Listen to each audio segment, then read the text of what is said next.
Alright guys, I wanted to show you the before and after floor, give you an idea as far as the squeak itself. It's not too bad, but it is kind of a pain sometimes when you're downstairs. And then as I walk over here, this is the second main point. Put some super glue just to identify where it's at. So what I'm going to be doing is using this product that I got from Home Depot, and you can use it to eliminate the floors for hardwood and for carpet. It's called Squeak No More, and it's pretty cool because it has all the tools in here. It tells you what to do for carpeted floors and also for hardwood floors. So let's open it up and see what we got. Alright, so here's the initial pieces. Got the gripper, the instructions, of course the screws themselves, the spacer, and the overall instructions. So one of the things you'll notice is the different types of tools in the package. You'll notice up here you've got the specialty gripper for the carpet, and these are the joist screws that are used to go through the carpet. So you don't need these for hardwood or for softwood floors. This specifically is the decider between the softwood and the hardwood. We're going to be using the middle one because we have oak floors, and oak is a hardwood. Here's the 50 or so screws that are part of the package. This is where they break off. They have scores that are part of the actual metal, so when they hit this piece here, they'll snap. You got your driver bit, of course, and then the guide screw. So let's try it out. Alright, so what we're going to be doing is, I already pre-drilled the hole, but I'm going to show you how I did it and why I did it this way. The squeak is all the way along this board. Now, unfortunately, it's right in the middle of a walkway as I'm coming in through the front door, so it's going to be very visible. That's why I chose to have it in a dark vein within the actual wood, and that way I can spend some time and fill in the color. I'll show you how I'm going to do that afterwards. But let's go through. So I used a 1/8 of an inch drill bit, put it through, and drilled it all the way down. So that's how we did that portion there. So now we're going to switch out and use the actual bit portion. And here we go.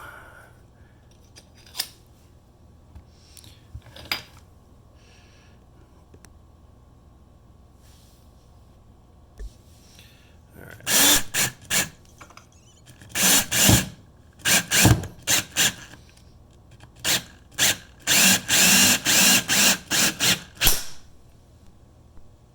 Alright, so that broke off there. Let's see what it looks like. Boom. And it did a good job. You can tell that it clearly broke off where it was supposed to. So the other half of the screw is underneath the wood, and you can't even see that part. So I'm pretty impressed with that. So now let's do a test run and see if it still squeaks. So now that we've installed the screw, it clearly does not squeak.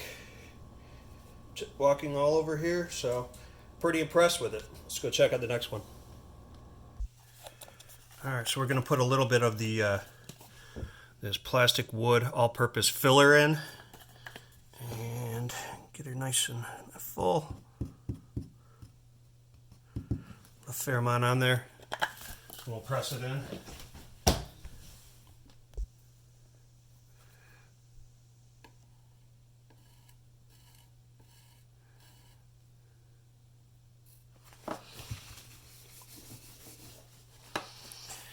What we'll do is once that dries a little bit, I have a marker that'll be able to fill in and have it match perfectly. So once it's all done, you won't even be able to tell what it looks like, that there was a screw screwed in through the wood, and it takes away 100% the squeak. So this is the second location that we're going to be doing.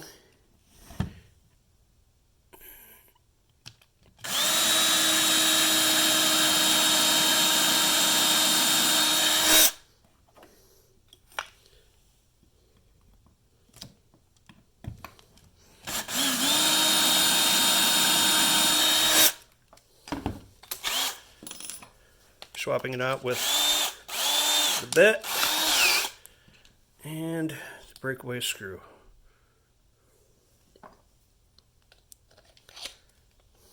Find the hole. Got the guide on there. I'm going to move the camera back a little bit.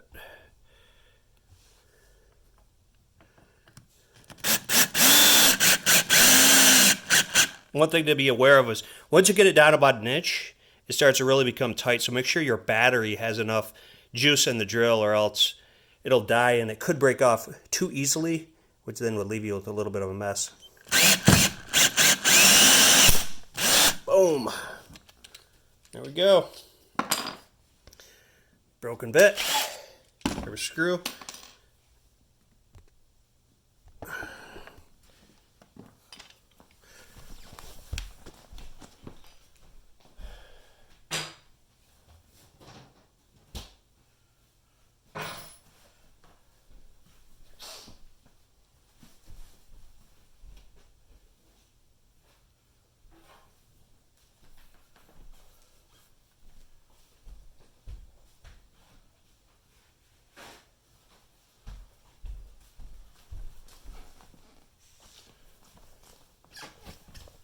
Really?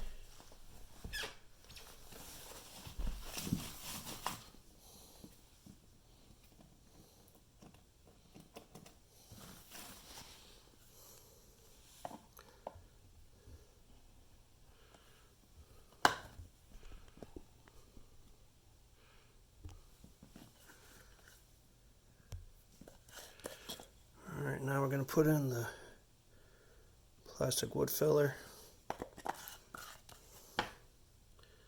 Really push it in there with your fingers. Thought the knife would do a better job, but actually your fingers will if they can push in a lot of the excess, because it does go down about a fifth of an inch. That's what it looks like once it's done. And again, we'll be able to match that up perfectly once it dries. Alright guys, so in summary, what did we learn today? So number one, the tip was you can fix the squeaky floors from above by using the breakaway screws. Tips 2 and 3, we didn't really get into these too much, but we get them to them in the blog post. The carpet gripper is pretty cool because it actually grips the carpet and pulls up the lower subfloor, pulls it down into the joist, so it helps eliminate all the squeaks and annoying things that you'll have with carpet as well. The next tip is that you get a kit. The thing is, with this kit, it was pretty easy to get with Home Depot, but they were out of it a lot of times, so you can also get it on Amazon. The kit came with everything except for the 1/8 of an inch drill bit that you're going to need. This is the only thing that didn't come with it, but everything else you can clearly see came with it. I had to buy the plastic wood all-purpose filler, but that's something you get after the fact. Remember that drilling the screws into the hardwood, so make sure you have enough battery life. Number 8, use the putty as the filler. And then 9 and 10, one thing that I really think is key is as you're walking, you're not going to hear any of the squeaks there. And that's because we did a quality assurance test. Make sure you walk over the wood 2 or 3 times just to make sure that you got all the squeaks. And then finally, make sure that you don't have too many screws, 1, 2, 3, 4, 5, 6 within a square foot. You want to space it out a little bit, even if you do have to have one on one board and another on another board. That is one thing I did notice, and when we did my friend's house, is you often will have to put 2 screws close together within the various boards, even though the squeak is over a large area. It often can be resolved by doing a screw here and a screw here, but don't have too many screws too close, because then you'll be able to tell, hey, there's screws in the floor and it doesn't look too good.